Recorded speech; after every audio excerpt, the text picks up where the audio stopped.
Are we looking forward to a holiday this summer? Is anyone still thinking of going away? Well, I was. What are you thinking now? Please tell me you're not. I'm very confused, frankly, because we have this list of green countries. Oh, it's a mess. There's only a couple of actual holiday destinations on the green list, yes, right? Yeah. But yesterday, George Eustace, who was the government minister, who was out and about, said it was absolutely fine to go to amber list countries, visit friends. Visit friends and family. Go with family. Why not? And, of course, the legal ban on travelling for leisure has been lifted. Yes. But then Boris Johnson said, no, don't go.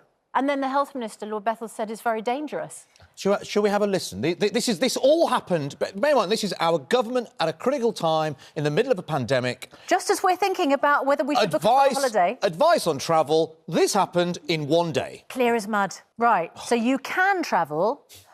You shouldn't go to certain countries despite the fact you're allowed to travel. And then it's too dangerous to travel.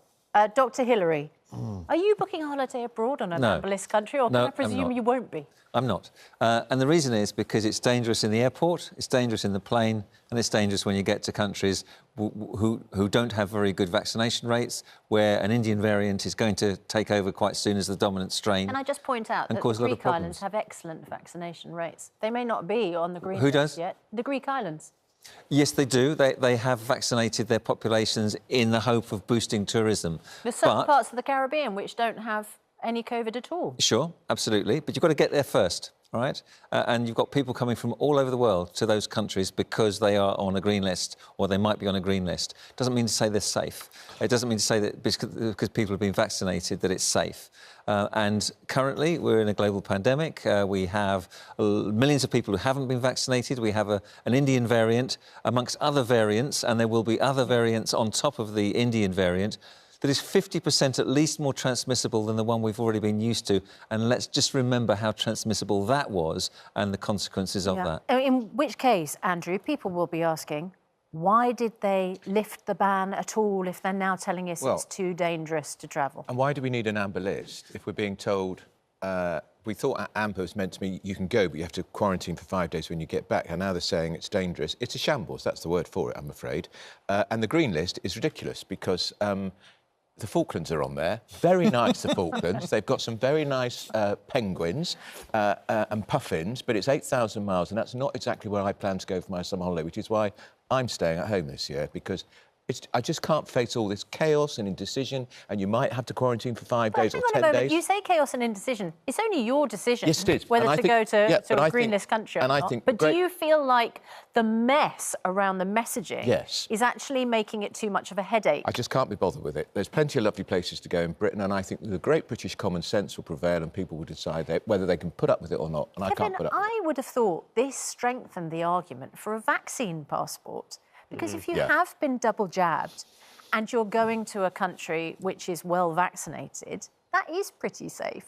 It is. The government's not saying that. In fact, you'd probably be safer going to many of the Greek islands or... parts of the Caribbean. Yeah, than you would be to Bolton or Bedford, where there is a big problem now. So it depends where you go in Britain. But no, I can see the sense in a vaccine passport. Could right from the beginning. Wouldn't particularly like them, but I can see it as a way of getting out of this crisis and opening up the world. In the end, there's far too much uncertainty. You can see there by three leading government officials, government ministers, Prime Minister, they can't decide. There's a lot of uncertainty. And also, the AstraZeneca vaccine, we heard yesterday, that they're still working out to see what kind of protection you get from the Indian variant. I think give the medics a bit more time, give everyone a little bit more time. Why can't you simply decide, you know what, for the next 4 weeks, 6 weeks, we're going to ban all travel until we know a little bit more? Isn't that a sensible thing to do when you have an Indian variant? We don't know what it's doing. How did COVID-19 get here in the first place? Yeah, aviation. well, exactly. How did the Indian variant get here? I don't get it. Aviation.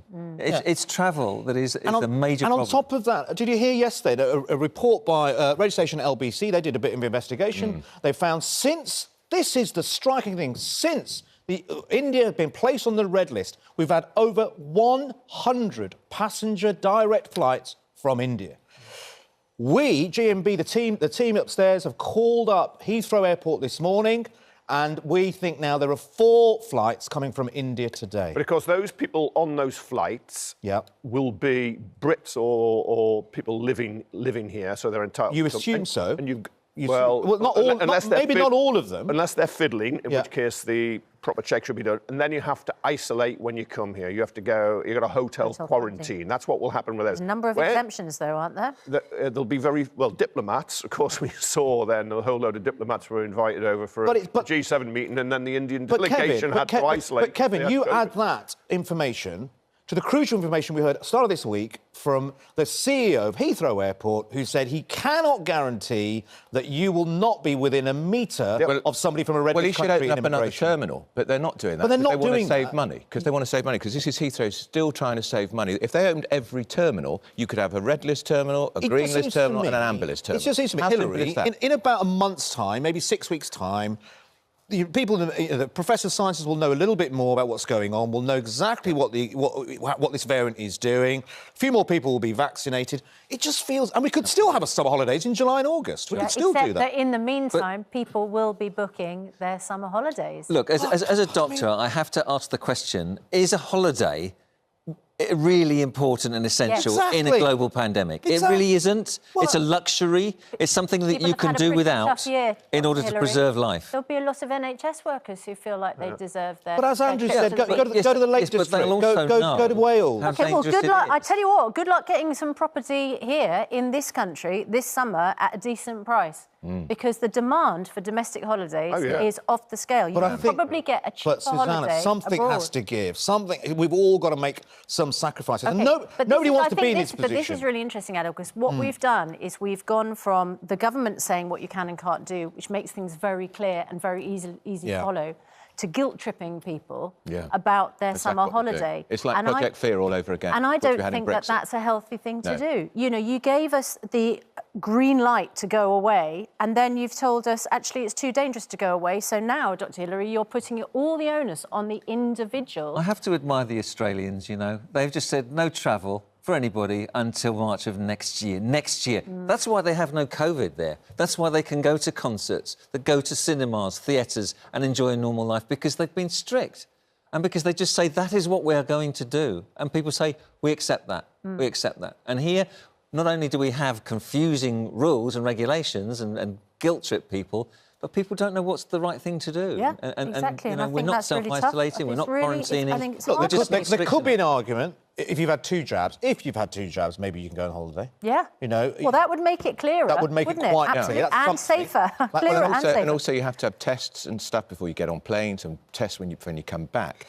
But I think it feels really, really unfair that people are trying to make their plans right now. I agree. And they hear the Prime Minister. The system that they've been given, Andrew, it's not the people's fault. It's not people at home. I have so much sympathy. I want to go on holiday. All of us want to go on holiday. It's not people at home. It's the government's fault. They've made a system that does not work. Till a few days ago, it was illegal. Now they've said it's legal, but don't do it. I mean, look, this is like saying pubs are open, don't go in them. Shops are open, don't go in them. Exactly. And They're also, doing exactly the same. Priti Patel admitted at the end of April there was they did a quick sort of survey on sort of how we're getting on with the self-isolation quarantine situation. 25% of people who they tried to contact either were uncontactable, so they couldn't get hold of them, or they realised they weren't self-isolating. That's 25%. That's a quarter of people either uncontactable or not so. No one's going to fear a phone call. You get called on your phone. Yes, I'm here. Of course, I'm here. You probably give a mobile number. In the height of summer, you've just been away on holiday for 2 weeks. You come back, you're feeling great. You've got a tan. Mate calls you. Do you want to come out to the pub? You go, no, it's all right, and I'm going to self-isolate, even though I've had 2 jabs. What people would fear is a knock on the door, but they don't have the people to go round. And I sympathise with that as well. How do you police it? But they made the system. They decided this was the way forward, and it hasn't worked. Yep.